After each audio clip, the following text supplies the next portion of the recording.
Selamat datang di podcast Palet Kata, podcastnya Seniman Muda Indonesia. Halo semuanya, aku Malika. Dan halo, saya Temoles. Dan hari ini adalah podcast perdana dari Benar sekali. podcast Palet Kata. Kita langsung kedatangan tamu yang super keren ya Mas Temoles. Sangat-sangat keren dan spesial banget untuk episode yang pertama ini. Salah satu dosen pendidikan seni rupa. Dosen yang kali ini tuh apa ya, bisa dibilang asik, baik hati. Baik hatinya gimana? Pokoknya tuh saya spill dikit ya, kalau ngasih nilai itu sangat penak pokoknya. Kamu pinter banget ya nak ya.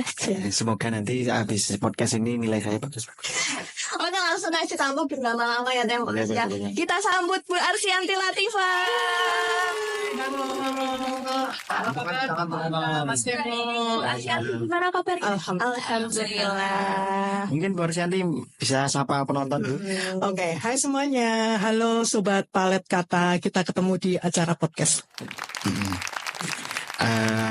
Mungkin Mbak Malika yang sekarang ini spill dulu dikit-dikit. Apa yang mau dibahas buat episode kali ini? Saya tuh penasaran nih, Bu Santi kan salah satu dosen pendidikan seni rupa. Iya. Pengen tahu bagaimana awalnya tuh Bu Santi bisa jadi dosen, bisa masuk ke dunia seni rupa dan desain itu sendiri. Oke, baik. Ada perjalanan di balik ketika saya masuk jadi dosen ya. Ketika memang sejak kecil dunia seni rupa itu dekat dengan saya, terutama orang tua saya memfasilitasi saya terkait dengan mengikutkan saya ke lomba-lomba seni. Kemudian akhirnya ketertarikan itu muncul. Dan akhirnya waktu di SMA, saya masuk di SMSR, Sekolah Menengah Seni Rupa, yang notabene itu sangat mendukung ketertarikan saya terhadap dunia seni rupa. Ditambah lagi setelah itu saya masuk ke IKIP. Dulu IKIP ya, kalau sekarang UNY. Nah, saya waktu itu masuk di IKIP, lulus di UNY karena ada di masa transisi. Ya, jadi dan itu lagi-lagi pendidikan seni rupa yang menjadi minat saya. Dan terutama untuk spesial apa yang saya ambil untuk tugas akhir atau skripsi dan pameran waktu itu adalah DKV. Nah, lalu inilah yang terjadi ketika mungkin rezeki saya, jodoh saya ada di pendidikan seni rupa UNY ini. Saya diterima menjadi dosen di tahun 2001. Kemudian setelah itu saya diharuskan sekolah S2 di Institut Seni Indonesia Yogyakarta. Itulah sedikit perjalanan sampai akhirnya saya terdampar di sini bertemu dengan Anda. Menarik. Berarti minatnya Bu Santi ke seni rupa ini mulai dari sejak kecil bisa bilang. Betul. Perjalanan yang lumayan panjang ya Temoles. Enggak instan ya. Dari kecil ya soalnya. Mungkin selanjutnya kita pengen tahu nih Bu Santi kan bisa dibilang tuh salah satu orang yang ahli di bidang seni rupa dan desain. Kita pengen tahu nih Bu, bagaimana pandangan Bu Santi soal perkembangan seni rupa dan desain di Indonesia. Ya, dan apalagi perkembangannya itu sangat pesat ya Bu. Kadang teman-teman atau orang-orang di luar sana itu bisa dikatakan bekerja secara goib. Nah, pakai AI seperti itu ya Bu. Nah, menurut Ibu perkembangannya gimana? Seperti ini. Oke. Saya kira ini ya, kita itu tidak menutup mata terhadap perkembangan zaman ya, apalagi dunia seni rupa. Yang kalau boleh saya bilang, zaman dulu mungkin seni rupa itu terkenal dengan mazhab-mazhab, aliran-aliran. Sekarang nampaknya aliran-aliran seperti itu ya masih ada, cuman sekarang ini lebih ke kalau kita melihat itu bukan lagi mazhab atau aliran, tapi lebih ke personal. Ketika seorang seniman menciptakan sebuah karya itu adalah gaya atau style dari masing-masing seniman itu sendiri. Nah, itu juga bisa jadi karena perkembangan dunia ini yang begitu hebatnya dunia seni rupa. Itu boleh dikatakan mau pakai media yang konvensional, pakai media yang baru, bahkan itu mix media yang sekarang ini mungkin contoh ya. Di era-era sekarang ini kan seni kontemporer begitu kuat. Tidak ada batasan-batasan. Kalau saya bilang unlimited dunia seni rupa itu. Ketika kita lihat new media, itu boleh kita bilang seperti itu. Contoh misalnya, kita boleh kan menggambar dengan cahaya misalnya. Sebagai contoh apa coba? video mapping. Ketika misalnya Anda mungkin lihat beberapa waktu terakhir ini di Benteng Vredenburg, di kemudian bangunan gedung kantor pos, nah itu kan ada gambar cahaya itu menggunakan proyektor, kemudian itu cahaya itu lempar ke gedung itu dengan nilai-nilai keindahan yang ditampilkan. Saya kira saya bilang unlimited itu seperti itu. Jadi perkembangannya begitu pesat. Kemudian kalau kita bicara tentang AI, itu lagi-lagi kita juga tidak menampik hadirnya teknologi seperti itu.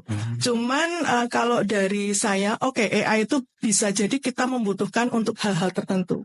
Boleh jadi kalau di dunia seni rupa, AI itu kan bisa jadi menjadi sarana untuk menggali ide mungkin, atau misalnya kita mungkin ketika dalam kondisi sedang art block misalnya seperti itu, kita membutuhkan referensi. Saya kira AI mungkin juga bisa menjadi sarana, tapi tetap ekspresi diri, bagaimana cara kita menuangkan karya seni itu tetap harus dari personal. Oh, berarti kalau misalnya saya simpulkan, kalau khususnya yang AI ini, Bu, mungkin AI ini cuman sebagai bantu mikir lah.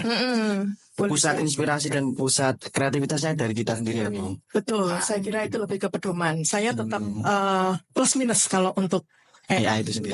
Tapi itu juga nanti tergantung bagaimana teman-teman di sini akan menyikapi itu. Itu opini saya seperti itu. Sebenarnya positif-positif saja ya, Bu. Yes. Cuman bagaimana cara menggunakannya. Iya, betul. Menarik banget ya Mas. Proporsinya. Menarik banget pendapat dari Bu Arsyanti. Benar. Nah, kita pengen tahu nih Bu, kalau Bu Arsyanti sendiri kan juga ahli di bidang desain nih Bu. Mungkin teman-teman seniman muda di luar sana pengen tahu bagaimana sih cara membuat desain yang menarik, yang bagus itu kira-kira bagaimana Bu? Oke, saya kira kalau kita bicara tentang desain yang baik, pasti yang pertama, mungkin ini teman-teman yang ada di sini juga sudah punya ilmunya tentang bagaimana membuat desain yang baik, bagaimana kita menyusun elemen-elemen visual, bagaimana mewujudkannya dengan prinsip-prinsip visualnya, ada balance, ada harmoni, ada kesatuan. Itu ilmunya. Hanya ketika penerapannya kita sudah bisa memahami tentang elemen dan prinsip. Jangan lupakan juga ketika kita membuat layout, kita melatih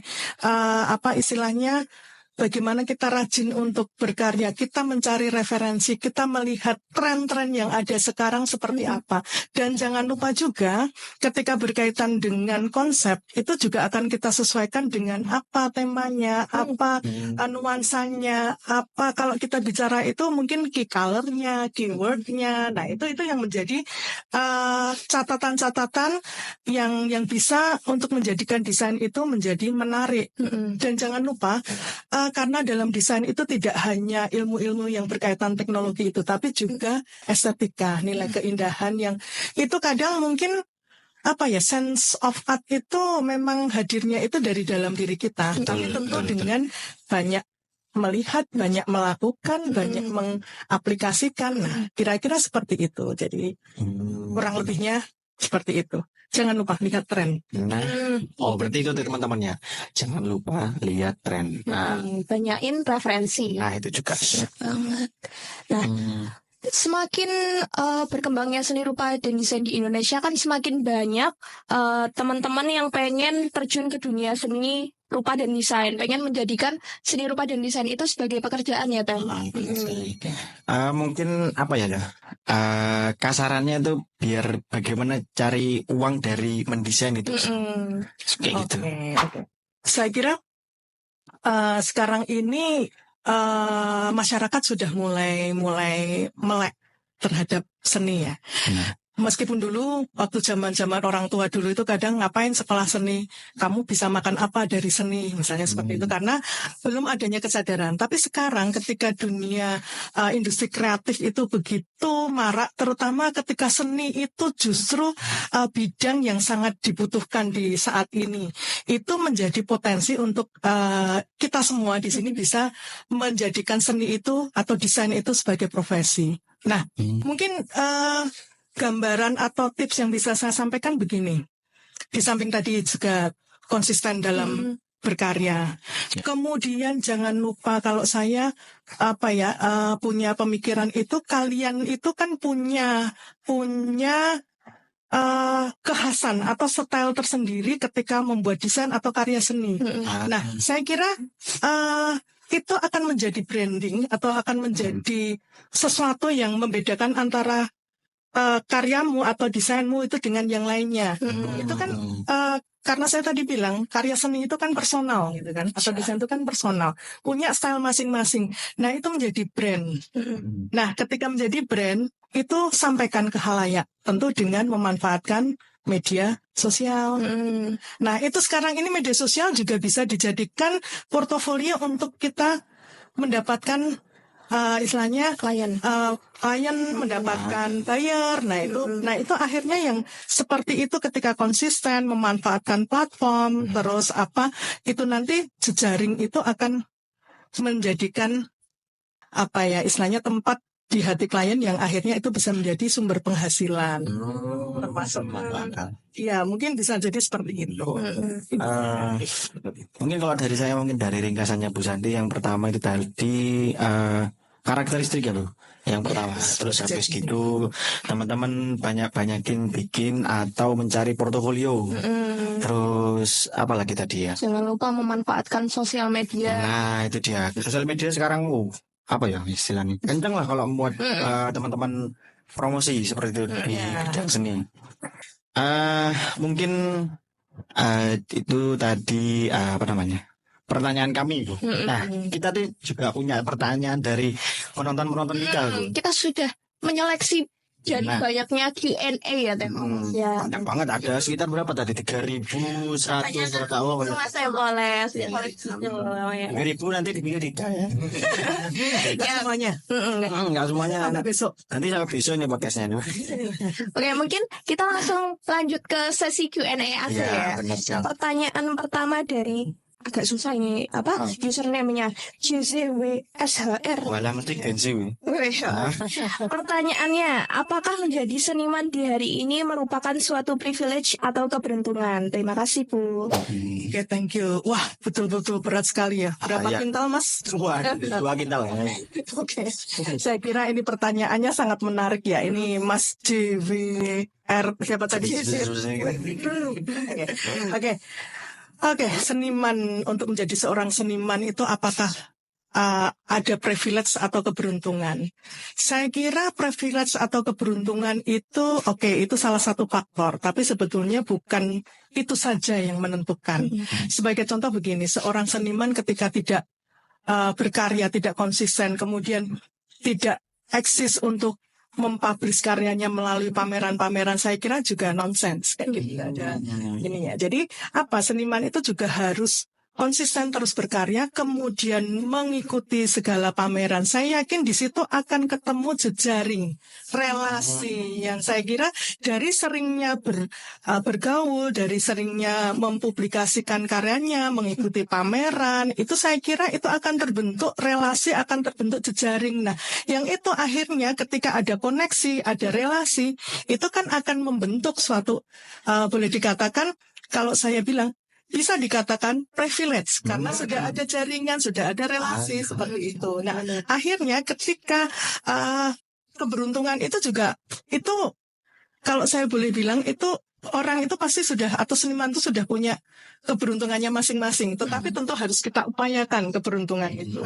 Mungkin sebagai contoh, seorang Joko Pekik sekalipun itu juga ketika harga misalnya malang buana MM-an gitu kan miliaran. Tapi kita juga tidak bisa menghilangkan bagaimana perjuangannya sebelum dia mendapatkan nilai fantastis dari karyanya tersebut. Saya kira itu juga ada proses. Nah, prosesnya itu seperti yang saya sampaikan tadi, konsisten, publikasi, pameran, membuat jejaring-jejaring itu otomatis. Itulah yang namanya privilege dan keberuntungan dalam dunia seni rupa bagi seorang seniman. Ini saya simpulkan sendiri ya Bu. Buat teman-teman, privilege itu nggak ujuk-ujuk kita dapat dari awal, karena kita pengen jadi seniman terus dapat privilege itu enggak. Kita sebenarnya juga sama-sama struggle, sama-sama berjuang untuk mendapatkan privilege itu sendiri. Mungkin aku bacakan pertanyaannya kedua ya Bu, boleh ya Bu? Oke. Yang kedua ini ada dari apa ini? Yohana Gracilaria. Oke. Pertanyaannya, menggunakan bantuan AI untuk menggambar ilustrasi aman dan boleh gak sih Bu? Itu tadi kaitannya dengan yang pertanyaan sebelumnya. Mungkin bisa diingatkan lagi Bu Santi buat Oke, teman-teman. terima kasih. Saya setuju dan nggak setuju ya kalau boleh. Karena ini nggak ada pilihan milih salah satu. Iya, enggak.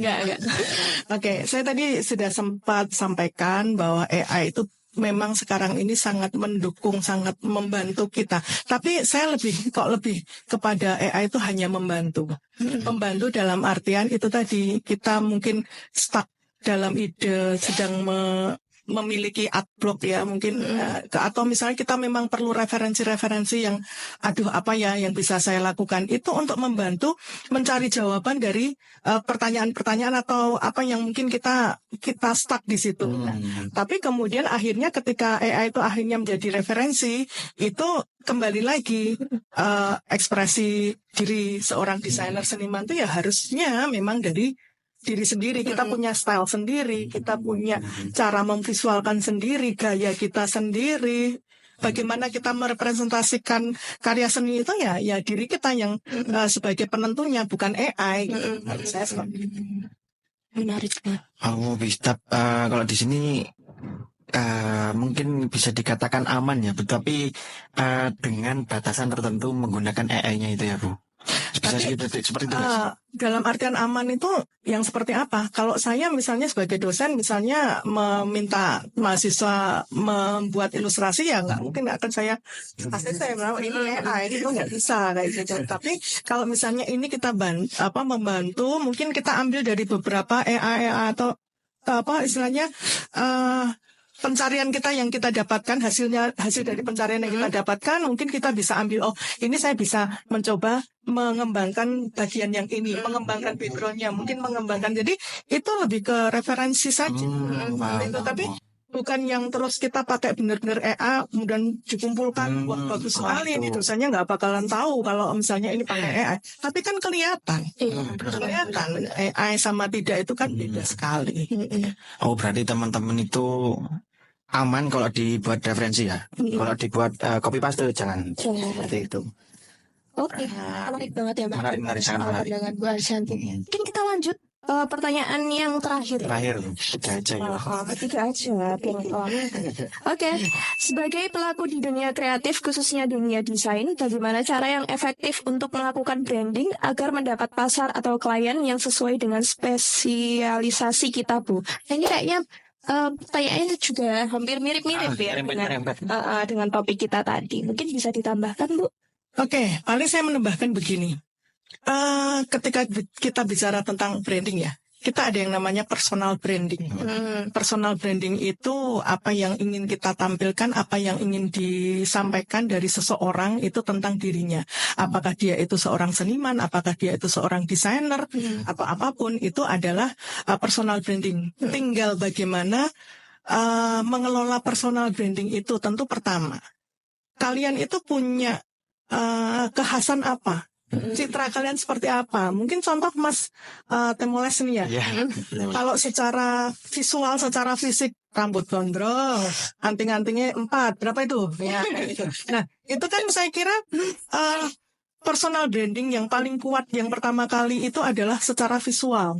Nah, mungkin Anda bisa, saya akan membuat personal branding saya dimulai dari logo diri saya. Atau maskot, saya buat diri saya dengan rambut panjang, anting-anting 4, kacamata di sini. Nah, kemudian saya visualkan, saya selalu tersenyum dengan kumis tipis yang ada di sini. Nah, itu kan kemudian divisualkan dalam bentuk kartun atau karikatur. Nah, itu menjadi pertama kali, ini personal branding saya seperti ini. Ibaratnya, kalian sudah punya nama, tapi nama itu kan ada artinya. Nah, personal branding itu juga ketika visual yang paling terlihat itu adalah fisik. Itu boleh jadi itu jadi personal branding pertama. Tidak harus selalu fisik, tapi apa yang bisa mencitrakan Anda itu silakan itu jadi yang pertama. Itu. Kemudian otomatis ketika Anda mau personal branding itu tidak lepas dari portofolio. Karya-karya Anda itu stylenya seperti apa?